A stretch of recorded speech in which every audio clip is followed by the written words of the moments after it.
Hi guys! Nasa farm ulit tayo and today I'm going to give a major update about what's happening in the farm, yung developments, ganyan. So yun. But before that, guys, tingnan nyo naman yung view, napakaganda. Ang ganda ng araw ngayon, pero syempre bukas daw magla-landfall yung bagong bagyo na medyo may kalakasan. So nagpe-prepare na kami, so sana kayo din mag-prepare. Yan. So, grabe guys, walang kahangin-hangin. So, para siyang literally calm before the storm. So, ingat guys. Guys, where I'm standing at is actually an area where we plan to put a common kitchen. Kasi nga, di ba, syempre, yung mga guests, sometimes they would want to bring their own uncooked food, tapos dito nila ipe-prepare. So, kailangan talaga yon. And we plan to put it here sa area where I am at para maganda din yung distribution ng structure sa farm. So pag tiningnan siya from afar, maganda kasi makikita mo pa rin yung symmetry and balance. Yan. Nice, diba? So eto yun guys. So dito sa flat area na to. Yan. So it's gonna be an open kitchen. Diba? Simple lang. Yan. We'll put grills there. Tapos siguro mga ilang stove, ganyan, for the guests. Yan. Tapos, siguro, a place where we can put parang siguro chairs and tables. Yan. Guys, ito yung bago kong inampo na aso, si Baxi. Ang taba na niya. Baxi! Yan, si Baxi. Hi, Baxi! Ayan. So, guys, yun naman. So, let's talk about landscape. Kasi doon ako very busy sa landscape ngayon. So, para hindi rin kami ma-overwhelm dun sa task at hand, we've divided the farm into different sections, 'di ba? Para meron kaming priority list kung ano yung uunahin namin, yan, kung ano muna yung dapat naming tapusin, ganyan. Kasi it's such a big area na kung hindi namin siya i-divide into sections, talagang parang nakakatakot din, 'di ba? Parang nakaka-overwhelm ba? Parang tingin mo parang hindi kayo matatapos. So yun. As far as yung sectioning of the farm is concerned, so we've divided it into several, right? So we have the flat area, right? So that's where the cliff house and the other structure is located, right? We have the casita area. Yan. Okay. And then we have the pool area. Yan yun. And lastly, we have the riverside area. Itong baba na yan. Yan. Okay. Tapos guys, yung mga sections na yon, may mga slope siya. Yan. So, yun yung ginawa namin na parang method para hindi kami masyadong ma-overwhelm at saka mas systematic yung pagtatanim namin ng mga halaman. Yan. So as you can see guys, as I leave the common kitchen area, meron kami dito ang tinanim na mga citrus trees or citrus plants. Yan. Kasi feeling ko, it just makes sense na dito itatayo yung common kitchen. And so when the guests would pass through the citrus grove, pwede silang kumuha or pumitas dyan ang pwede nilang gamitin sa pagluluto. So yun lang naman yung logic dun sa dun sa idea na yon kung bakit dito tinanim yung mga citrus trees. Yan. At saka kung mapapansin nyo din, ample yung spacing and dito sa gitna, it's very wide kasi remember, most of the citrus trees have thorns. So para hindi rin nakakasabit, ganyan. So nilakihan na namin yung space na dadaanan ng mga guests, which is in the middle. Yan, nice. Tapos guys, a few days ago, we've ordered a few local talisay. Yan yun. So tinanim na rin namin, 'di ba? Yan. So notice guys how we've designed the border or the landscape of the casitas. So yan, paikot yan. So we chose different types of plants, especially yung mga nagiging bushy para makover niya yung ilalim ng silong. Right? Ayan. Yan, nice. Tapos guys, I'm not sure if you've also noticed, parang nilagyan natin ng border, 'di ba? And yun yung ginawa naming strategy para mas maging defined yung slope. At pagka mas naging defined yung slope, mas magiging malinis tingnan yung aming landscape. Parang hindi siya magiging magulo, right? Yan. Tsaka guys, syempre, pag naglagay ka din ng border, ibig sabihin, yung other side ng border, off limits na yon, di ba? Hindi ka makakakita ng mga guests na umaakyat ng mga slopes, ganyan, papunta sa mga kasitan nila. So that's also the reason why we put borders. Para din, ma-gets nila idea na it's off limits. So guys, makikita nyo, this is the first landscape na i-feature ko. Dito yon sa may pool area, sa slope area. Yan. O, diba nice, guys? Yan. At kung makikita nyo din, we made sure na yung mga talisay namin na itinanim, that's equidistant. Para hindi siya magmukhang sumulpot lang doon or para mas maganda siya syempre tingnan. Yan. O, diba nice? O. Tapos mamaya ipapakita ko, guys, yung landscape namin between Casita 3 and 4, dun sa flat area, dun sa taas ng slope na yan, makikita nyo, ganyan din yung theme. Parang medyo may pagka-foresty, ek-ek yung dating. Yan. Ang mga plants na ginamit namin dito is likwala, meron kaming cycad, mga different types of saging-sagingan, ganyan. Ang ganda, oh. May anahaw, ganyan. And meron din kaming reason kung bakit namin inilagay yung mga plants na malapit sa borders. Kasi yung mga plants na yon, yung mga kailangan naming i-maintain. So, para hindi na mahihirapan yung gardener namin na pupunta sa gitna ng ng spot landscape tapos aapakan yung ibang mga halaman, ganyan-ganyan. So, yung mga high maintenance na halaman, yung mga may kailangan putulin, pag nagiging wild, ganyan, nilagay namin talaga yon sa tabi ng border. So that easily accessible siya. Hindi mahihirapan yung nag-garden sa amin na ayusin yung landscape. Yan. So, di ba? Oh, very nice, guys. Tingnan nyo naman. Very lush, ganyan. Tapos, guys, ito pa ha. Before, I was very hesitant to use plants with different colors kasi iniiwasan ko yung parang magmukhang baduy or bakya, 'di ba? Pero ang na-notice ko, may mga ginawa kami, especially Mayana, kasi ayoko magmukhang ayun nga parang baduy ganyan. Pero it worked eh. Ang ganda ng effect pagka iba-ibang kulay talaga. Yan, yan. So tingnan nyo guys, oh. That's what I'm talking about. So we have different types of Mayana here. Yan. At saka dyan din namin nilagay siya, close to the border, para the gardener can easily maintain it. Diba? So upon reaching a specific level of height, pwede na niyang putulin. Gugupitin lang yan sa taas guys. Yan, oh. So makikita nyo naman, diba, kung gaano kaganda yung landscape. Yan. In my opinion ha, kasi syempre kami yung gumawa yan along with the landscape team. Yan. Yan. So dito guys, lalagyan pa namin, iniwanan namin yung mga tapat ng kasita kasi ang ilalagay namin dyan talaga is yung mga hindi masyadong tumataas. Okay? So ito yung nagawa namin a few days ago na sinasabi ko na talagang gustong-gusto ng mga butterfly guys. Kasi we've also placed a lot of flowering plants there. Yan.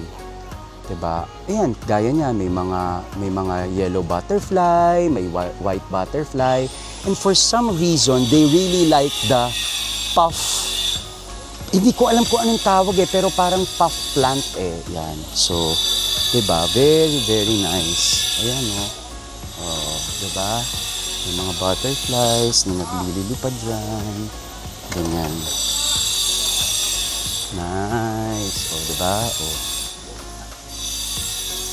Very nice. Guys, I'm not sure if you've noticed, naglagay kami ng easement sa bawat spot landscape na ginawa namin. And yun yung actually dadaanan ng mga gardener pag mine-maintain nila yung landscape. So, kasi ang hirap na isagad hanggang border, hanggang dito sa mga santan yung landscape. Tapos, ang mangyayari niyan, pagka magme-maintain yung mga gardeners, matatapakan nila ibang halaman. So, we made it a point to give an ample amount of easement dun sa mga spot landscape para, di ba, may dadaanan sila, may tatayuan sila while they're maintaining the plants. That's what I'm talking about. Yung nakikita nyo na may mga damo na, yan. Diyan yung apakan nila, yan.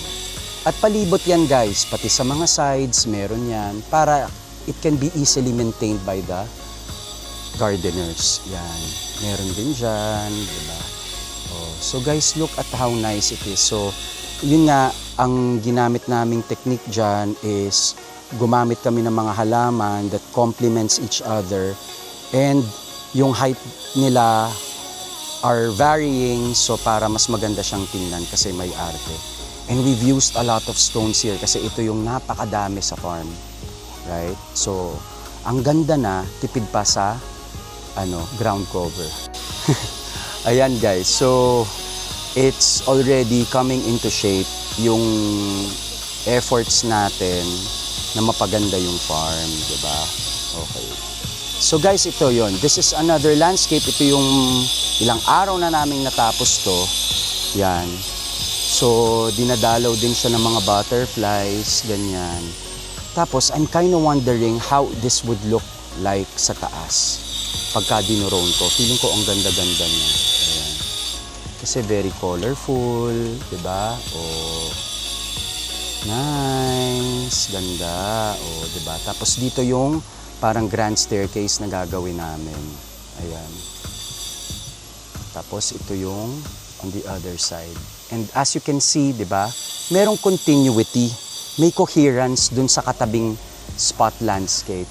Diba? Ganyan siya. O, dito naman sa tabi, it's the same flowers, the same type parang arrangement para hindi siya magmukhang, oh, ano nangyari dun? Ba't ganun ang design? Diba? Yan. Okay? Guys, there's a section here dito sa farm na dinedicate namin sa lahat ng mga bromeliads namin na kino-collect over the years. Saka yung mga nabili namin recently to landscape the farm. Yan, so ipapakita ko. Yan. So, tinan nyo ha guys, ayan yon, yung area na yon. So, it's very, very nice. Tinan nyo, papakita ko. I'll just turn the camera around. Ayan guys, yung slope na yan. Yan. Kasi napansin namin, puro talaga siya bato. So, ano lang ba yung maganda sa mga bato? Yung mga bromeliads. Yan. Kasi wala naman kaming maitatanim dyan that would survive. Kasi kailangan syempre ng ibang mga halaman may lupa. Pero itong mga bromeliads kasi talaga, parang iba kasi yung the way it absorbs nutrients from its surroundings eh. Hindi naman niya kailangan ng sobrang media, parang ganon. Basta kakaiba siya. So ayan, dyan namin nilagay. So all of our collections of bromeliads, we placed it there para at least magkakasama siya, maganda. Kasi guys, pag magkakasama yung landscape, mas impactful eh. Mas may wow factor, di ba? Ayan oh. Tapos, ito yung magiging next challenge namin, and that is how to make the slope of the cliff house as beautiful as this one. Yan, di ba? Oh, very, very, very nice. Yan, oh. Okay. I just wanna talk about yung kung paano namin naman dinesign yung yung surrounding nitong Casita 1 and 2, kung ano yung type ng landscape niya. Kasi okay, parang ayoko kasi na masyadong maging OA yung landscape niya. As much as possible, I want it to be simple. And besides kasi, kubo naman talaga siya eh. So, hindi naman kailangan na sobrang parang nung landscape, di ba? So, kaya medyo simple lang dito. Konting borders lang, ganyan. Tapos pwede rin naman kaming maglalagay pa naman kami ng iba't ibang klaseng halaman dun sa palibot niya. Para pambasag ba, parang ganon, para hindi naman siya magmukhang plain, ganyan. As you can see, for the Casita 2, we've used Miagos, we've used itong Birds of Paradise, yan. Kumakapal yan, guys. So, eventually, wala ka nang makikita na silong dyan sa ilalim. All that you'll see would be the bricks nung columns.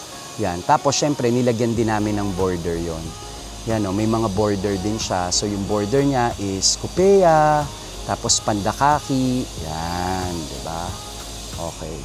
So here naman on the first kasita, ganun din. So we've also used Birds of Paradise, yan. Kaso medyo maliit pa. So tataas din naman yan at mako-cover din naman niya yung butas na yan. Tapos for the borders, we've used pandakaki na golden yung kulay, tapos Lourdes. Yan. O diba? Very nice. O. Tapos ito guys, yung sinasabi namin ng mga pambasak na pwedeng taniman. So kasi kung lalagyan namin dito ng mga aglaonema or yung mga plants na ayaw nila sa araw, yan, pwede dyan. Diba? So yun. So maglalagay pa kami dyan, hindi pa lang kami talaga finish dun sa ano. Okay. So as you can see guys, to again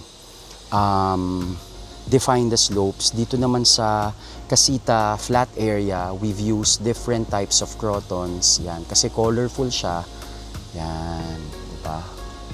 Tapos syempre itong spot landscapes namin dito, yan. Hindi na nga kami makaintay na maging ano siya, maging lush. So we've used rubber tree, yan, silver pandakaki na ano, na XL, diba? O, tapos badyang, yan, very nice. So naglagay kami ng easement sa mga spot landscapes namin, yan, diba? Yan, para dyan tatayo yung mga gardeners pag nagme-maintain sila. Hindi na nila kailangang apakan yung mismong landscape. And then ito naman tataniman namin yan ng mga tawag dito, mga frog grass yan. Diba? O, tapos may binilisihan na ano, na driftwood. Ayan, nilagyan namin ng mga bromeliads for now. Pero pagka may mga nagregalo sa amin ng orchids, lalagyan namin yan ng dyan namin ilalagay. Yan. Look at the ground cover guys. So we have mundo grass, yan, namumulaklak yan. Yan. Tapos we also have Moses plant, tapos a couple of bromeliads yan to complete the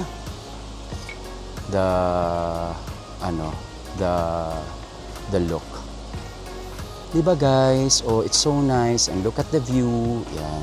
So pwede siguro kaming maglagay dito ng mga park benches dito sa area na to, along one. Yan, so that the guests could actually enjoy this area, diba?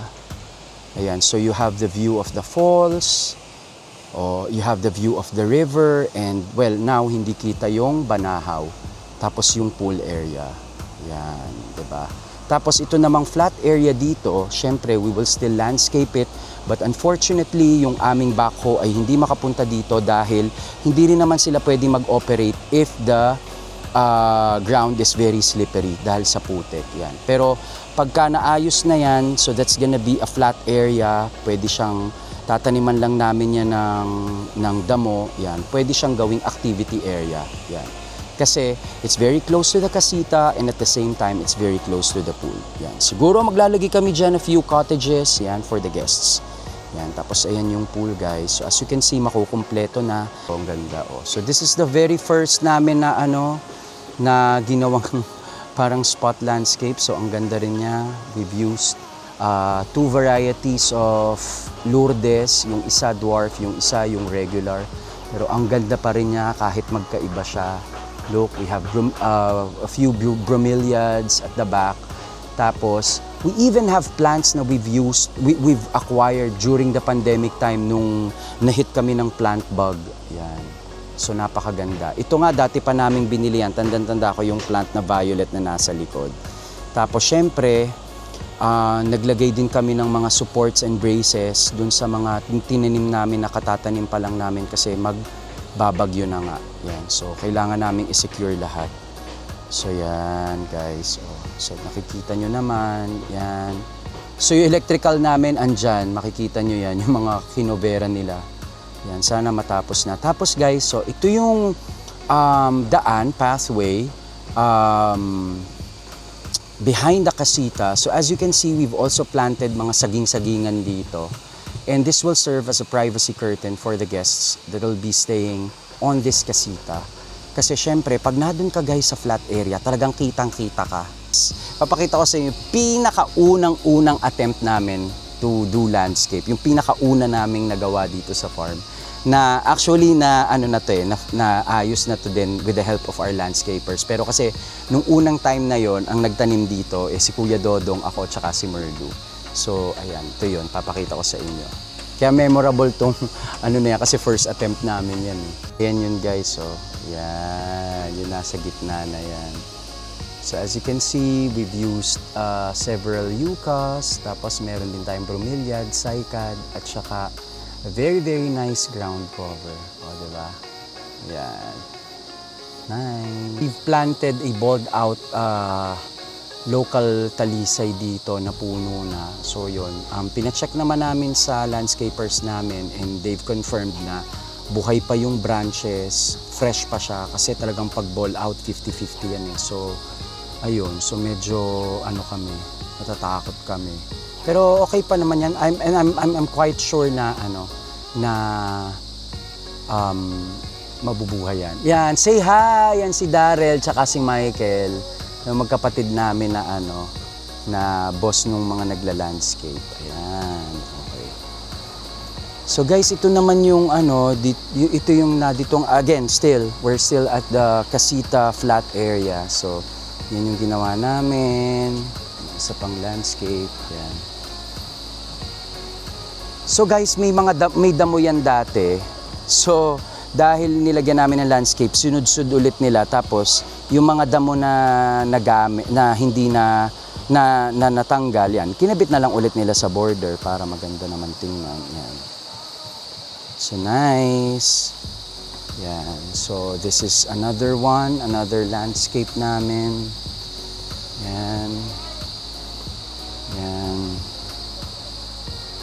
Gaya nito guys, actually itong Rohelia na to, na big Rohelia or tall Rohelia, hindi ko alam, sabi ko, paano kaya ito itatanim? Parang ang pangit niyang tingnan. Pero yan guys, pagka inayos mo lang talaga yung pagkaka-arrange niya, ang ganda-ganda niyang tingnan. Para kang nasa Provence. Ay, sorry. Ayan, di ba? Parang ang cute niya. Tapos ito din guys, yung isa pa. Ayan. Just very, very nice. Ang ganda-ganda nitong yukang to guys. Yan. So, yan. Isi-secure din namin yan. Lalagyan din namin ng Yan. So, for this one guys, we've used Suplera. Yan.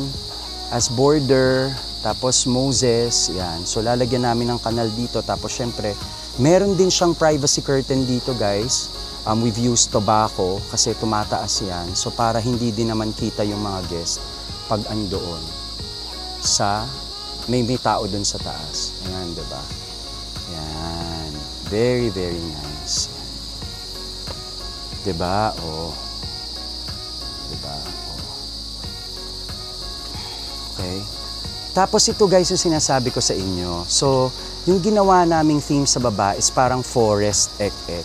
So, syempre, para may cohesiveness at saka para hindi tayo mag-delineate dun sa theme ng area na yon. Pati dun sa baba, ganun na din yung ginawa namin. And ang ganda-ganda naman, guys, tingnan nyo, Ayan, diba? Very, very nice. Diba? Ayan. Very nice. Ayan, dahan-dahanin ko. Ayan. Very, very nice. Ganda-ganda. Bilib na bilib ako dyan sa sarili ko nung nagawa namin yan. Tsareng. Dito rin, syempre, sa Casita 4, meron din na ayan guys, ang dami na nga mga butterflies talaga na nakikita ko dito sa farm. Syempre, yung nagawa kong hagdan, yan, yung hagdan na I'm very proud of, yan, papakita ko sa inyo. Diba na? Yan. Napaka-banayad ng mga step, ganyan. Diba? Diba? Yan. Tapos guys, ito nga pala, pinapagawa namin to, pinapadagdagan namin yung semento dito sa steel matting na side ng fence kasi umaapaw yung baha dito sa tabi ng kabilang farm. So, to avoid that from happening, what we did was to increase the height of yung concrete wall na base nung steel matting para hindi siya umapaw. As in dito guys, bahang-baha. O ayan guys, so nakikita nyo na yung ginagawa namin ng mga resiliency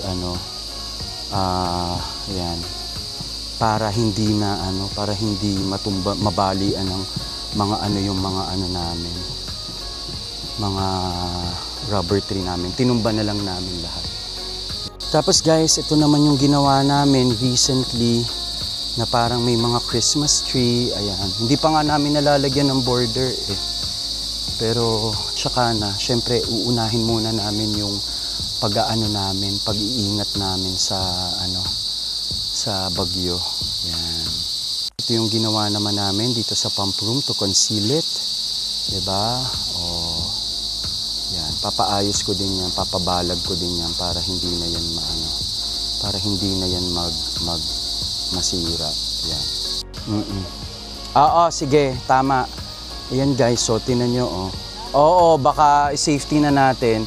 So ito din yung isang spot landscape namin. Malaki yan. So ayan, very very nice. Very very beautiful guys. Tinan mo, tinalian namin yung fern tree namin para baka masira siya eh. Ayan. So tinan nyo naman, ito yung front view. Yan, makikita nyo ang ganda oh. Diba, we have the staghorn up there, ganyan. Yan, pupunta ako dito. Yan. Yan yung view niya from afar. Ang ganda oh, diba? Yan. So siguro papatalian ko na lang din yung buhok ng staghorn para hindi siya mapaypay ng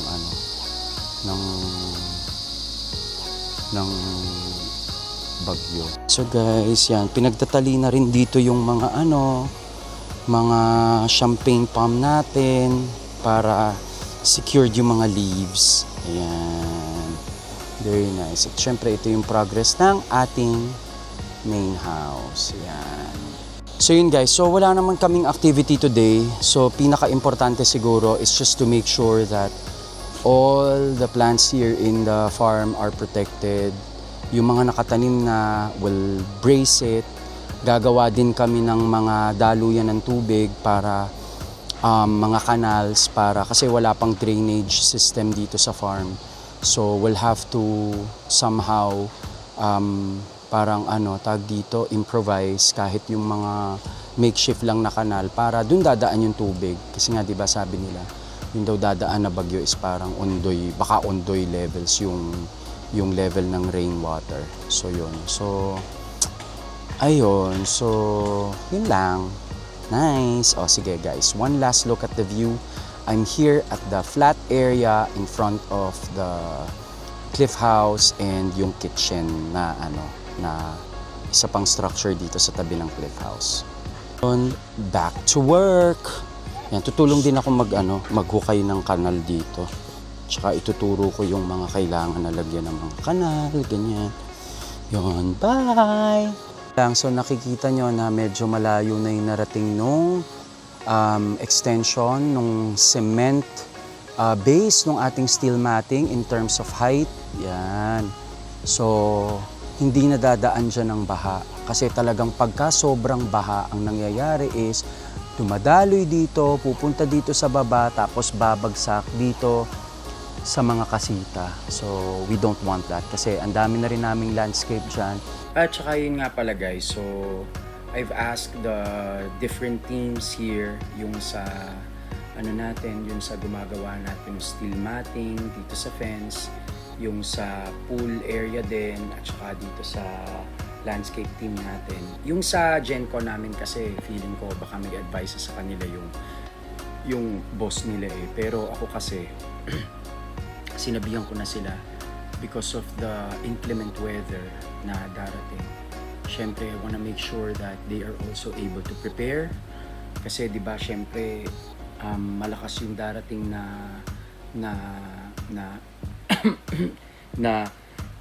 bagyo, and majority of them, especially yung mga landscapers natin, they reside in Bae, and Bae is very prone to baha. So sabi ko sa kanila, Kung gusto nila halimbawa na umuwi na after shift today, papayag naman ako.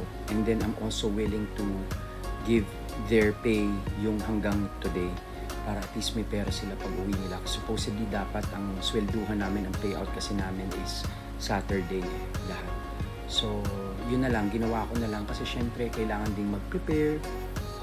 Syempre yung iba nag-aalala kasi yung baha, kailangan daw nilang iakyat yung mga gamit nila sa taas, sa second floor ng bahay nila. Tapos yung iba din, parang sabi nila, sir, kailangan po namin lagyan ng pampabigat yung bubong namin, baka rin.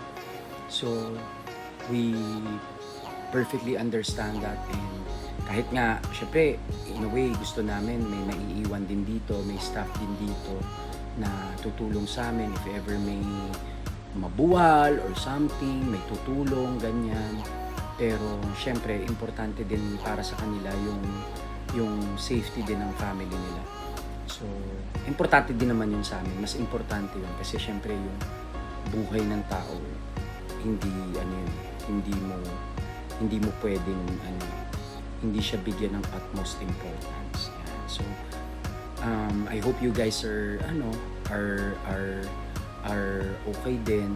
Yan, siguro mag-prepare din tayo kung anumang kailangan preparation na kailangan kasi talagang it's better to be safe than sorry. Yan, tsaka syempre yung buhay importante. Yun. Than anything else. Yan. So yun. So bye! Hi guys! Ayan. So nagagawa kami ng mga kanal, ganyan. Ayan ang landscape team. Yan. Oh, yeah. Yeah, masisipag yung mga yan.